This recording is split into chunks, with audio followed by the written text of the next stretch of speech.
Good morning. मैं कृष्णा अग्रवाल। मैं महारानी लक्ष्मीबाई शासी आदर्श कन्या उच्चतर माध्यमिक विद्यालय राजनाथ गांव में प्राचार्य पद पर कार्यरत हूँ।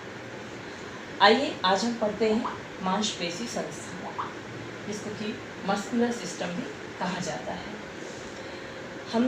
हमारा शरीर जो हम सामने से देखते हैं तो बड़ा ही गठीला सुगठित दिखाई देता है।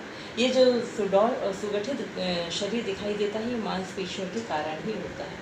हड्डियों के ढांचे के ऊपर मांसपेशियों का मोटा सा आवरण होता है, जिसके कारण हमारा शरीर सुरक्षित भी रहता है और सुडौल भी दिखाई देता है। मांसपेशियाँ जो होती हैं वो हड्डियों के छोर से, मांसपेशियों का छोर हड्डियों के छोर से बंधा होता है। और जब ये मांसपेशियों में एक विशेष गुण होता है संकुचन का। जब मांसपेशियाँ संकुचित होती हैं तो हमारे शरीर में गति होती है। इस प्रकार से हड्डी और मांसपेशी मिलकर के शरीर को गति प्रदान करती है। हम मांसपेशी की संरचना देखते हैं। मांसपेशियाँ कई पेशियों से मिलकर के बनती हैं, और जो ये पेशियाँ होती हैं, ये पेशियाँ कई प्रकार की होती हैं। गोल, लंबी, पतली, चौड़ी, चपटी, कई प्रकार की पेशियों से मिलकर के मांसपेशियाँ बनती हैं। और अगर हम पेशी देखते हैं तो पेशी जो है बहुत सारे छोटे छोटे करीब 2 सेंटीमीटर लंबे पतले तंतु होते हैं। कई तंतु मिलकर के गुच्छे के रूप में बनते हैं और उनसे कोई भी पेशी तैयार होती है और पेशियाँ मिलकर के मांसपेशियाँ बनाते हैं। इन मांसपेशियों में रक्तवाहिनियाँ जाती हैं, तंत्रिका तंतु जाते हैं, इन सब का जाल होता है। रक्तवाहिनियों के जाल के कारण ये मांसपेशियाँ लाल रंग की भी दिखाई देती हैं। हम ये देखते हैं कि ये जो मांसपेशी होती है, ये प्रत्येक तंतुक में जो तंतुक से मिलकर के बनी होती है, जो तंतु होते हैं वो तंतुक कहलाते हैं। और प्रत्येक तंतुक में एक केंद्रक होता है तथा एक उसके ऊपर आवरण भी होता है। मांसपेशियों में करीब 75% जल और 25% ठोस पदार्थ रहता है। ठोस पदार्थ में प्रोटीन, खनिज लवण मुख्य रूप से रहते हैं। ये पेशी ऊतक बीच में मोटे और ऊपर नीचे छोर पर, बीच में मोटे और ऊपर नीचे छोर पर ये पतले होते हैं। और ये तंतु पतले होकर तंतु में ऊतक की डोरी बनाते हैं और जिसे टेंडन कहते हैं। अब हम इनकी रचना देखते हैं। यदि तो ये मांसपेशी को 3 भागों में डिवाइड किया जाता है। पहला भाग जो होता है उसको कहते हैं मूलबंध। ये देख रहे हैं आप, ये मांसपेशी यहाँ हड्डी से जुड़ी हुई है। यहाँ पर ये हड्डी से बंधी हुई है। और ये इसका ये जो भाग है, ये जो हड्डी से जुड़ा हुआ भाग है, इसको हम बोलते हैं मूलबंध। और ये जो सफेद तंतु से बना होता है, पेशी का यह भाग कम गतिशील अस्थि से ही बनता है। ये हम देख रहे हैं, ये कंधे की हड्डी है और ये कंधे की हड्डी से बंधा हुआ है। और कंधे की हड्डी कम गतिशील होती है, तो जो मूलबंध वाला पार्ट होता है मांसपेशी का, वो कम गतिशील हड्डी से बनता है। बीच का ये जो हम चौड़ा वाला भाग देख रहे हैं, यह पेशियों का मध्य वाला भाग कहलाता है और इसको हम बोलते हैं तुंद, इंग्लिश में बेली बोलते हैं। और इसका आखिरी छोर जो होता है, जिसको कि हम निवेश या इंसर्शन बोलते हैं, ये जो निवेश वाला भाग होता है, ये अधिक गतिशील हड्डियों के साथ में बंधा होता है।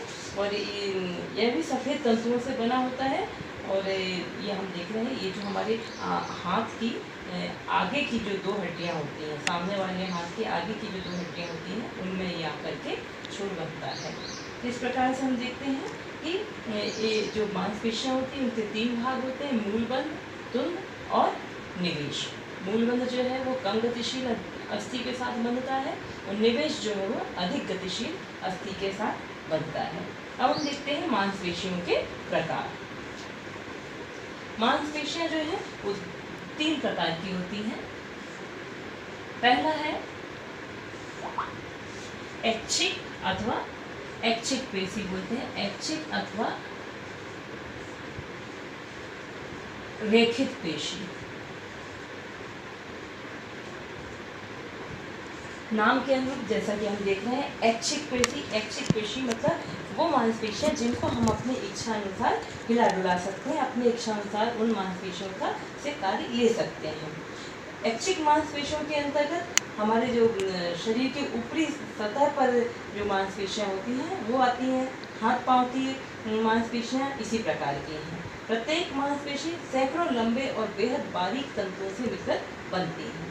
उस पर एक कोमल आवरण होता है जिसको हम बोलते हैं सार्कोलेमा, और इस सार्कोलेमा के अंदर एक द्रव भरा होता है जिसको हम बोलते हैं सार्कोप्लाज्म। इस सार्कोप्लाज्म में केंद्रक उपस्थित होते हैं। ये मांसपेशियां शरीर की भिन्न भिन्न हड्डियों में बंधी रहती हैं। इसलिए जब ये मांसपेशियां आकुंचित होती हैं तब शरीर का विशिष्ट भाग सिकुड़ता है और उसमें हलचल होती है। इन्हें कंकाली मांसपेशियां भी कहते हैं। यदि हम इनको सूक्ष्मदर्शी यंत्र से देखेंगे तो इन मांसपेशियों में रेखाएं दिखाई देती हैं। ये मांसपेशियां, इनमें आड़ी धारियां दिखाई देती हैं, इसलिए इनको हम रेखित मांसपेशी भी कहते हैं। इन मांसपेशियों में तंत्रिका प्रविष्ट करती है जिससे उसे मस्तिष्क से कार्य करने की प्रेरणा मिलती है। और हर मांसपेशियों में, जैसे मैंने पहले भी बताया था, रक्तवाहिनियों का जाल होता है जिससे उस मांसपेशियों को, वहाँ की मांसपेशियों को पोषण प्रदान होता है। दूसरा हम देखते हैं अनैच्छिक मांसपेशी।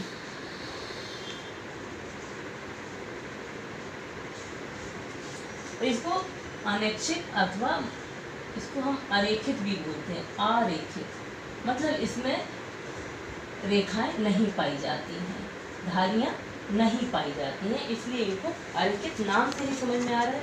वे मांसपेशी जिनको हम अपनी इच्छा से हिला डुला नहीं सकते हैं वे अनैच्छिक मांसपेशियां कहलाती हैं। और ये शरीर के आंतरिक भागों में उपस्थित होती है, जैसे हृदय, जठर, अतड़ियाँ, गर्भाशय, रक्तवाहिनियों की भी जो मांसपेशियां होती हैं वो अनैच्छिक मांसपेशियां होती हैं।